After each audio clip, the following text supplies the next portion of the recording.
All right, so last week we watched Dusty's Trail, that was the unknown to us early 1970s reboot of Gilligan's Island, but set in the Old West. That, yeah, I don't know, I'd never heard of, you'd never heard of.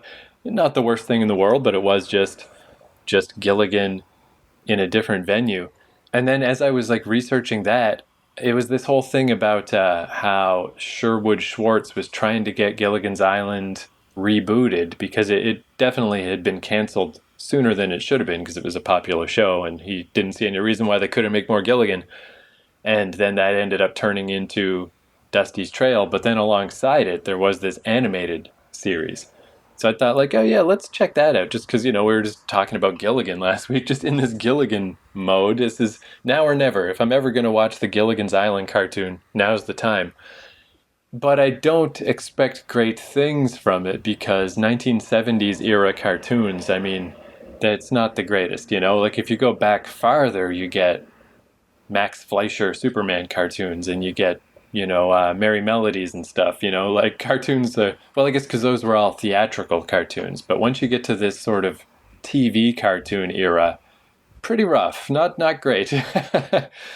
But I think you said you saw maybe little bits of this Gilligan cartoon before.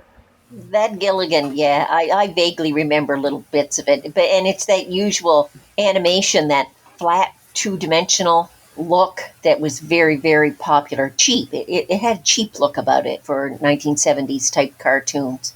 They took away that wonderful animation that you saw in things like Bugs Bunny and, from the 40s and the 50s, and even the Walt Disney Cinderellas and those kind of things, which had almost a three-dimensional look to the animation. But these are real, Scooby Doo and all those guys. They all had it. It was just flat. It looked like actually looking at a very basic weekend cartoon in a newspaper that you'd be looking at the comics. And I don't really remember anything remarkable about it. I didn't watch it a lot because, hey, why would I? The real Gilligan, I had seen that, and that was wonderful. So I'm expecting the plot lines to be very, very much like the TV show, but the animation and all that is probably pretty weak. Now that you mentioned that about newspaper strips, yeah, the style, the visual style, kind of reminds me of Blondie and Dagwood. I don't know, they just kind of have that weird look, the way their eyes look and stuff. But yeah, one thing, I do have some notes about this, but this is one thing I didn't write down, but I did read, that the company who made this, Filmation, one thing about this, it's called The New Adventures of Gilligan, is most cartoons, they were outsourced, to other countries to animate more cheaply. So it was kind of a point of pride on this Gilligan show that they did this entirely within the United States. But the critics said, like, you shouldn't have bothered because it still looks like crap. Like, the fact that it was made in America just made it more expensive, but it doesn't look better, supposedly. But yeah, I do have a quick rundown, so let me give you the facts of The New Adventures of Gilligan. It's an American Saturday morning animated series aired on ABC during the 1974-1975 season with 24 episodes. Most of the original cast reprised their roles and provided their voices for the animated series, with the exception of Tina Louise and Don Wells. Louise wanted to distance herself from the role of Ginger, and consequently the animated Ginger was changed from a redhead to a platinum blonde in case Louise objected to the use of her image. So it's still a character named Ginger, but essentially everything else is different. And Wells was on the road doing a play and was unavailable. The overall storyline of the animated series was basically the same as the original live-action show. The one change was the introduction of Snubby, an anthropomorphic monkey who is befriended by Gilligan. Which is like, when I read that, I was very unsurprised. Scrappy Doo and Mr. Magoo. You always gotta have, not Mr. Magoo, the Great Gazoo. That guy, remember that little green alien? Yeah. That only Fred Flintstone could see? They always gotta add something. Some weird little dumb thing for extremely small children. Creator Sherwood Schwartz initially rejected the idea of an animated series because he was trying to sell a live-action Gilligan revival TV series, but then that became Dusty's Trail, so he then agreed to the animated series. And as with many cartoons of the era, the show features a laugh track. That's definitely weird because I was born in 79, so I missed all of these 70s Saturday morning cartoons. I had the 1980s ones, and we've watched a bunch of those.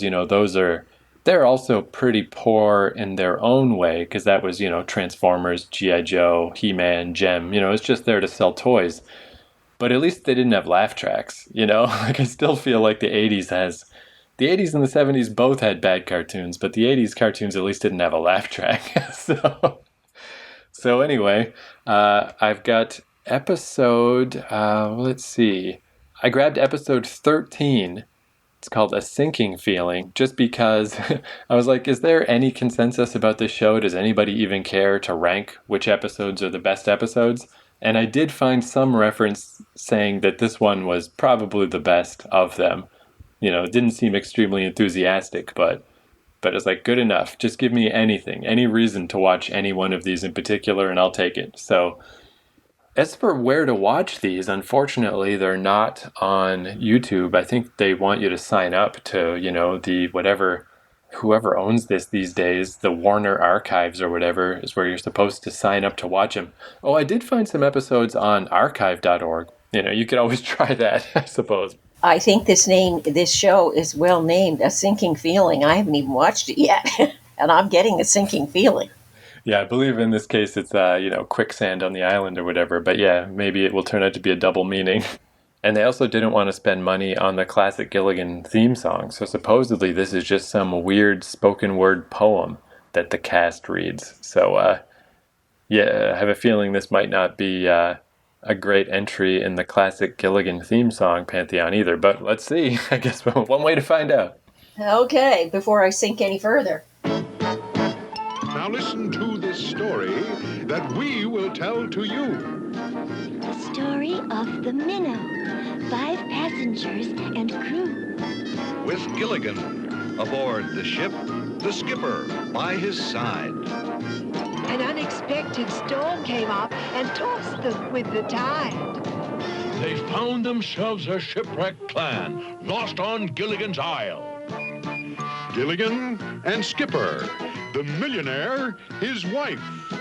The movie star professor and Mary Ann began a brand new life. What creatures they encountered. What riddles did they face? What mysteries did haunt them in a strange but happy place? On the new adventures of Gilligan, all on Gilligan's Island. Well, it wasn't as bad as I thought it would be. The animation was actually better than I thought it would be. Yeah, I guess that, all-American style is not so bad. Because, I'm thinking of, I don't know what era it was from. Maybe it was the 60s. But the Merry Marvel Marching Society is what I always think of as, like, the low watermark. Like, there's no animation worse than that. And, yeah, this seemed fine. This was on the level of, like, Flintstones and Scooby-Doo and stuff. It seemed fine. Not bad. And this story itself was very reminiscent of what the actual storyline in the TV series was. It was exactly like it, except Gilligan came across as kind of bland. Like, usually he's the foil. He's the one who makes the stupid, idiotic mistakes. Well, he didn't make the mistakes in this one. He was just deceived. And of all the voices are all very much like the TV show. Even the replacement Ginger of Gilligan. Yeah, it's a weird thing. I don't really have any theories about why, but yeah, some people seem to convert into cartoons really well, particularly the Howells. The Howells just, they belong in a cartoon. They feel perfect.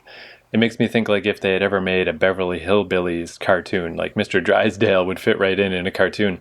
And yeah, it's weird that Gilligan, who is arguably the most cartoonish character in the show, doesn't really fit in a cartoon. Instead, they got to prop him up with a weird little monkey and all this weird stuff.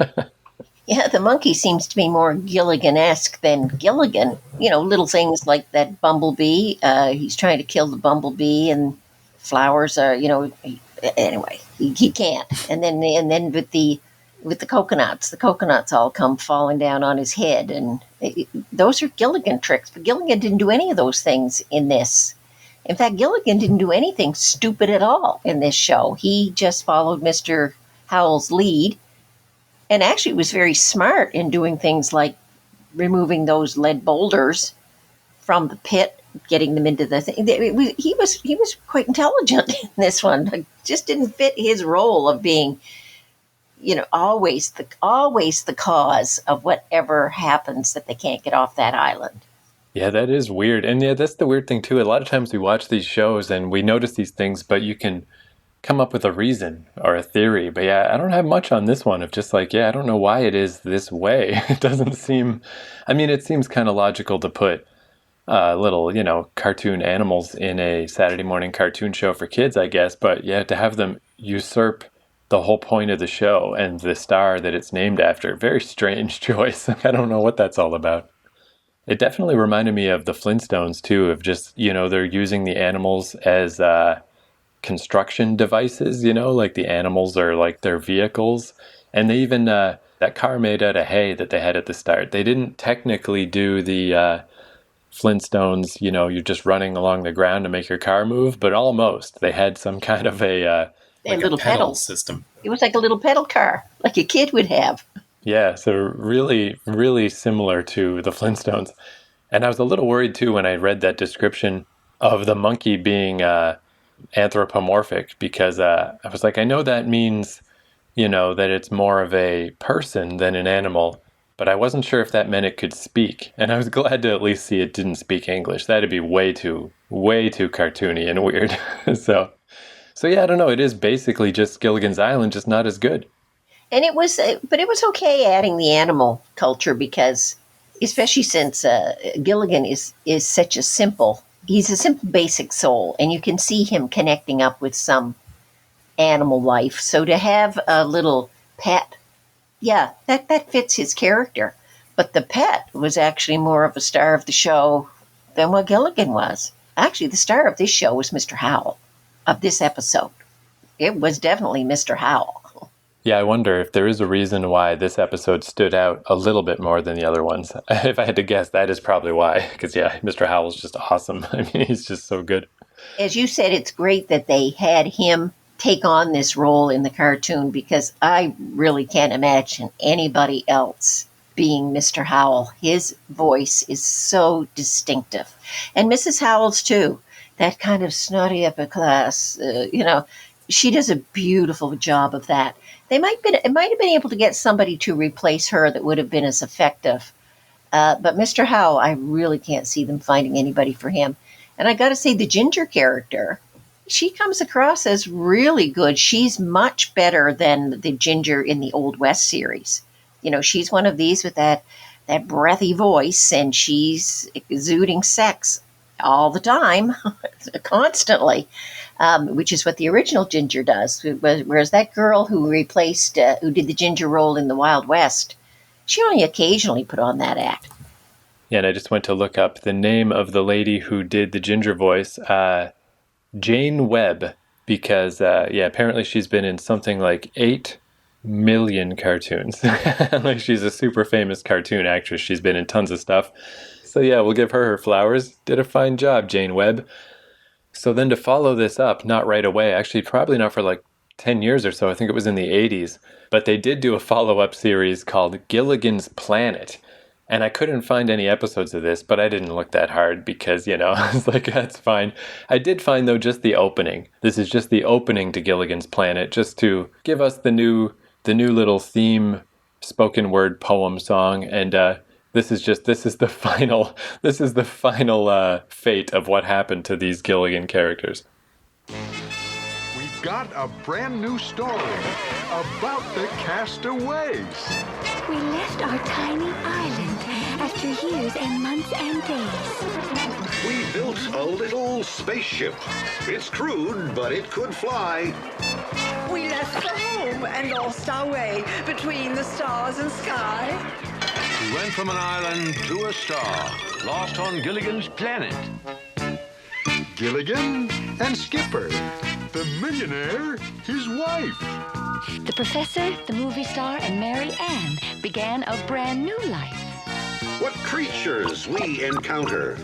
What riddles do we face? What mysteries now haunt us in a strange, enchanting place?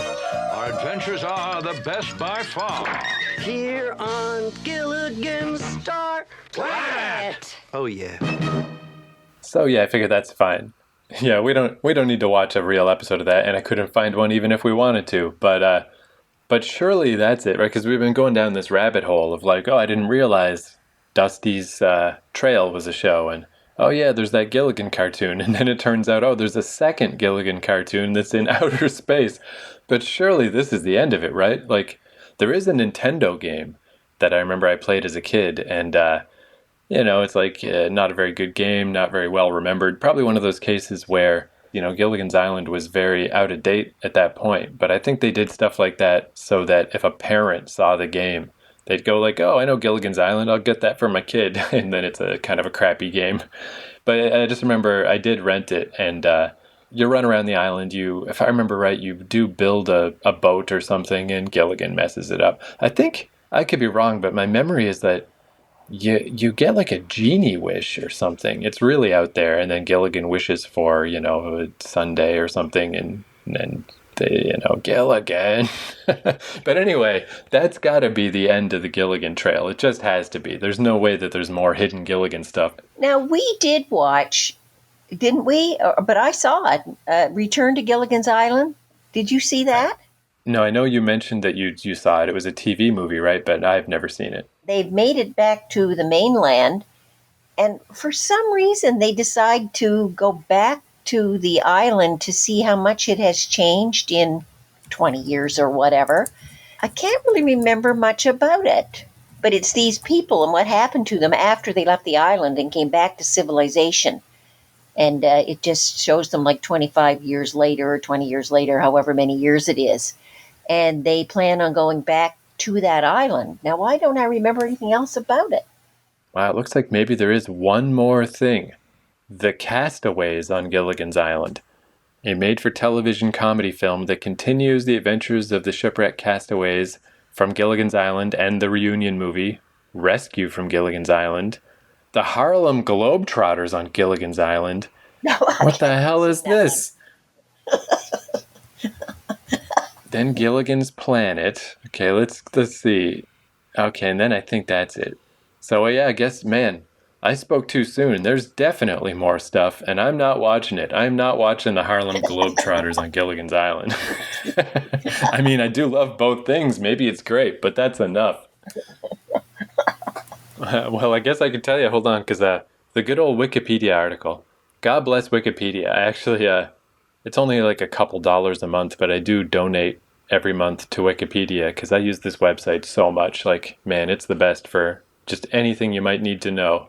Actually, I don't know how good it is for like useful stuff, but for useless stuff like the Harlem Globetrotters on Gilligan's Island, it's the best. So, okay. The former castaways own and operate a vacation resort called the Castaways, located on the formerly deserted island. This was introduced in the previous film, The Castaways on Gilligan's Island. Okay, so that's kind of clever. They started a resort. I guess, because they probably would be celebrities once they got back to civilization. So why not? Why not take advantage of that, build a hotel there? Thurston Howell has some business on the mainland. His son, Thurston Howell IV, came to the island, runs the hotel business while his father is working. The Harlem Globetrotters, a traveling troupe of merry basketball players, are on a plane ride over the Pacific Ocean when it suffers engine trouble and is forced to make an emergency landing onto Gilligan's Island. So this just leads to them playing basketball against the Harlem Globetrotters. So I guess the Harlem Globetrotters, they did crash land, but they're not stranded. It just got them on the island. Okay, wait a second now. Now there's a conspiracy from a corporate raider to take over the hotel, so they got to play a game of basketball for it. But this guy, J.J. Pearson, is the corporate raider. He has robot players. The Globetrotters have no idea how to defeat a team of robots. The professor is also at a loss of how to defeat them, until Gilligan unknowingly remarks that the Globetrotters have not done any tricks. causing the professor to give a halftime pep talk. Oh, they didn't even think to do the one thing they're the most famous for, is to do basketball tricks. And then the basketball tricks freak out the robots, and they beat the robots. I mean, at this point, we're not even in the realm of Gilligan's Island anymore. God. You'll be happy to hear that the Harlem Globetrotters save the island, and the castaways continue to go on with managing the resort. Yeah, okay. So anyway. Completely got away from the isolationism of that island. Oh my God. Well, I won't be watching that. Yeah, that's a great example. It is amazing, though, how these things happen that you just never hear about and you have no idea about. Because if somebody told me that, that just sounds like a joke. It sounds like a Saturday Night Live sketch, the Harlem Globetrotters on Gilligan's Island. It doesn't sound like a real thing, but yet that was a real thing, all right. And it looks like the ratings they weren't the worst, but they weren't great. So his next planned TV movie was going to be called Murder on Gilligan's Island. Oh, God. But God, he needed to give up. He sounds like he would have gone on forever with this kind of crap. What a way to ruin an original premise that was so successful. It sounds a little bit like the guy who made Alf, how he, was successful with that one thing and he just would never let it go. So at least in Sherwood Schwartz's case, at least it was a new spin on Gilligan's Island over and over and over and over. But yeah, yeah, he definitely knew Gilligan was his money melon, and they just ran it into the ground. So there we go. We've learned the disturbing depths of just how deep Gilligan goes. It really does. I really honestly thought we were done. I had no idea there was more, but yeah. Especially if it's the Harlem Globetrotters playing robots. I can't imagine a day will come when we watch that. But it's out there, I guess, if anybody's curious. There's something you can track down. Even when it got to going off to another planet, I thought, oh, that's too much. Just too much. This thing, opening a resort on the island, oh, come on, give it a rest. I thought it ended with those people just going back to see what that island was like. Whatever that show was. And I can't even remember how it ended. Yeah, that Gilligan rabbit hole went deeper than I expected. Yeah, we're practically down to the center of the earth with it. God, it's awful. And I'd like to remember Gilligan as Gilligan was originally in the original series. Although the cartoon, I'll give it, the cartoon is not bad.